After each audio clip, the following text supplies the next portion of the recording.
Buenos días. El mensaje de hoy se llama Deseo ardiente de poder. Ambición es el deseo ardiente de conseguir poder, riquezas, dignidad o fama. En Marcos 14:11 dice: ellos al oírlo se alegraron y prometieron darle dinero, y Judas buscaba oportunidad para entregarle. Muchos han hallado el amor a riquezas, poder, es como una gran piedra de molino amarrada al cuello, hundiéndolos en ansiedad, desesperación y muerte. Muchos no tienen cosas, las cosas las tienen a ellos. Cuando más poseen, menos se poseen a sí mismos. La ambición los lleva al punto de hacer lo que sea con tal de lograr poder, riquezas o fama temporal.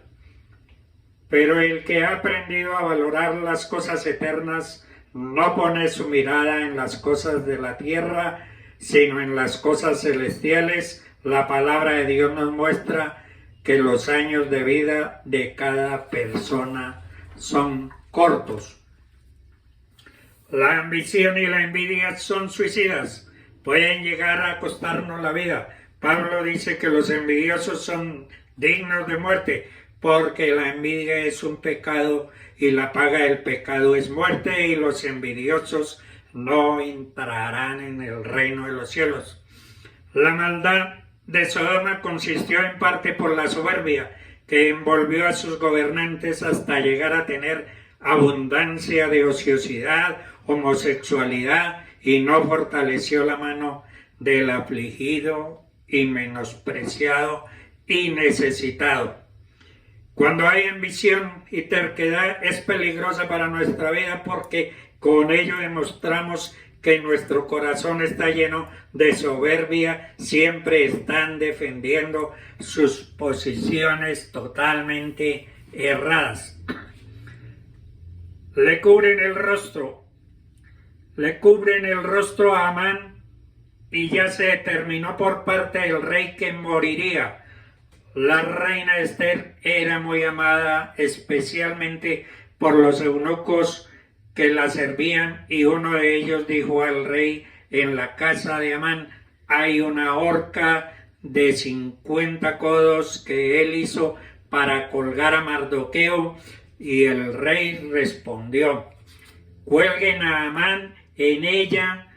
En la visión de Amán, esa horca era para Mardoqueo, pero en la visión de Dios esa misma horca era para Amán.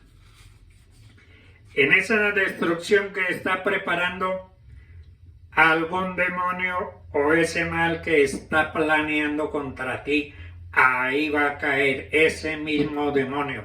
Dios está a tu favor. En Esther 7:10 dice: así colgaron a Amán, que él había hecho preparar para Mardoqueo, y se apaciguó la ira del rey. En Esther 8:1 dice: el mismo día el rey Asuero dio a la reina Esther la casa de Amán, enemigo de los judíos. Y Mardoqueo vino delante del rey porque Esther le declaró lo que él era respecto a ella, y se quitó el rey el anillo que recogió de Amán y lo dio a Mardoqueo, y Esther puso a Mardoqueo sobre la casa de Amán.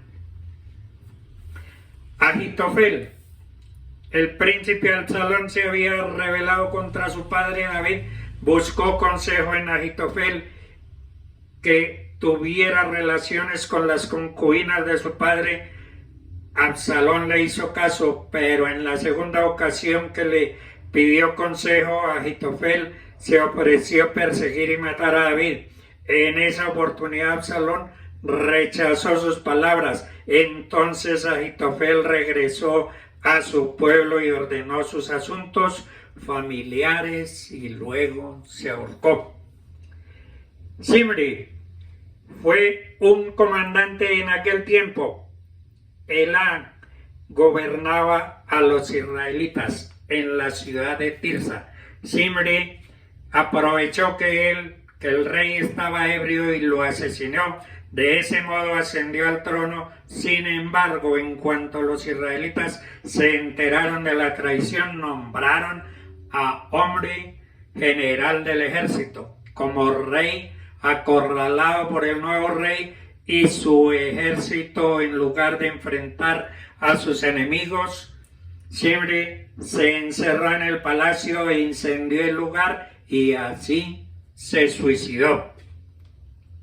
Judas es probablemente el personaje bíblico más famoso que cometió suicidio. Tras haber traicionado a Jesús, quiso arreglar la situación al devolver el dinero a los principales sacerdotes que le habían pagado, pero ellos se negaron a aceptarlo. Consumido por la culpa, compró un terreno en donde se ahorcó. El hombre siempre quiere tener el control de su vida y de sus decisiones, pero jamás tiene el control del inicio y el final de su vida. No hay hombre que tenga potestad sobre el espíritu para retener el espíritu, ni potestad sobre el día de la muerte. Algunos han querido hacerlo, pero también sucumbieron en su intento. En la historia reciente, dos figuras emblemáticas de los estados beligerantes conocidos como las potencias del eje, conformadas por Alemania, Japón e Italia, murieron en menos de 48 horas ante la inminente derrota. Totalmente derrotados, Benito Mussolini y su amante Clara Petacci intentaron escapar hacia Suiza, pero un grupo de partisanos comunistas los capturó y fusiló el 28 de abril en la plaza pública de Lombardía. Sus cadáveres fueron arrojados en la plaza de Milán hasta convertirlos en masa. 2 días después, Hitler y su compañera Eva Braun se suicidaron para evitar ser capturados. El dictador se disparó en la sien y Eva se envenenó con cianuro. La vida cristiana es una vida que incluye el conflicto espiritual entre las fuerzas de maldad y los hijos de Dios. El conflicto espiritual lo podemos dividir en nuestras batallas personales contra las fuerzas espirituales de maldad y nuestras batallas grupales como iglesia contra las fuerzas del diablo. Tenemos un enemigo que está al acecho intentando destruirnos. Dios no quiere que evitemos el conflicto, sino que lo enfrentemos en el nombre del Señor y ganemos la batalla para la gloria de su santo nombre. Las profecías bíblicas se han ido cumpliendo en su tiempo. La historia muestra que la guerra de Gog-Magog es una profecía que aún no se ha cumplido. Esta guerra tiene lugar con una federación masiva de naciones descendientes de los hijos de Noé, de Jafet y de Ham. Las naciones son los territorios de la antigua Ros, Magog, Meset, Tubal, Persia, Etiopía, Put, Gomer y la casa de Togarma. Su líder se llama Gog, príncipe de Ros, Meset y Tubal. El campo de batalla está en los montes de Israel, que siempre fueron una desolación. En Ezequiel 38:8 dice: el propósito de la invasión es para arrebatar despojos, para tomar botín y destruir a Israel. El resultado de esta invasión conmocionará al mundo. Dios está maniobrando a las naciones invasoras, sacándolas de sus tierras como con garfios en tus quijadas. Lo podemos observar allí entre Rusia y Ucrania, para que esas naciones puedan lograr lo que Dios quiere que hagan y sentir su ira y enojo. En Ezequiel 38:22 dice: con pestilencia y con sangre, y haré llover sobre él, sobre sus tropas y sobre los muchos pueblos que están con él, impetuosa lluvia y piedras de granizo, fuego y azufre. Derrota de Gog. En Ezequiel 39 dice: hijo de hombre, profetiza contra Gog y adviértele que así dice el Señor omnipotente: yo estoy contra ti, Gog, príncipe soberano de Mesec Tubal. Te haré volver y te arrastraré, te haré salir del lejano norte y te haré venir contra los montes de Israel. Quebraré el arco que llevas en la mano derecha. Caerás sobre los montes de Israel junto con las tropas y las naciones que te acompañan. Te arrojaré a las aves de rapiña y a las fieras, a todas las fieras salvajes para que te devoren, y caerás en el campo abierto, porque yo lo he dicho, y enviaré fuego sobre Magog y sobre los que confunden, habitan en las costas. Entonces sabrán que yo soy el Señor omnipotente y lo afirmo. Entonces los habitantes de la ciudad de Israel saldrán y prenderán una hoguera y me dará a conocer en medio de mi pueblo Israel. Ya no permitiré que mi santo nombre sea profanado. Las naciones sabrán que yo soy el Señor, el Santo de Israel. Todo esto se acerca y está a punto de suceder. Esto es el día del que he hablado yo, el Señor lo afirmó.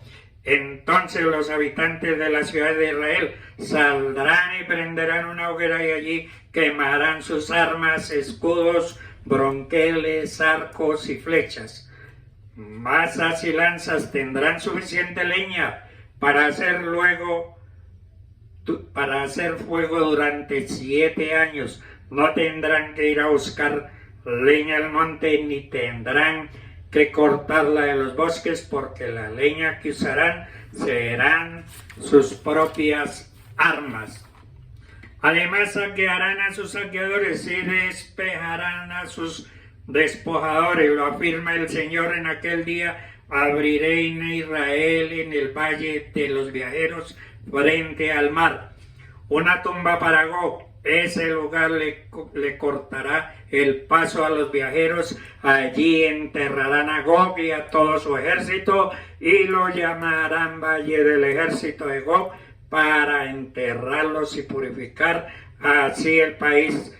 Los israelitas necesitarán 7 meses. Toda la gente del país los enterrará, y el día en que yo me glorifique será para ellos un día memorable. Dios les bendiga.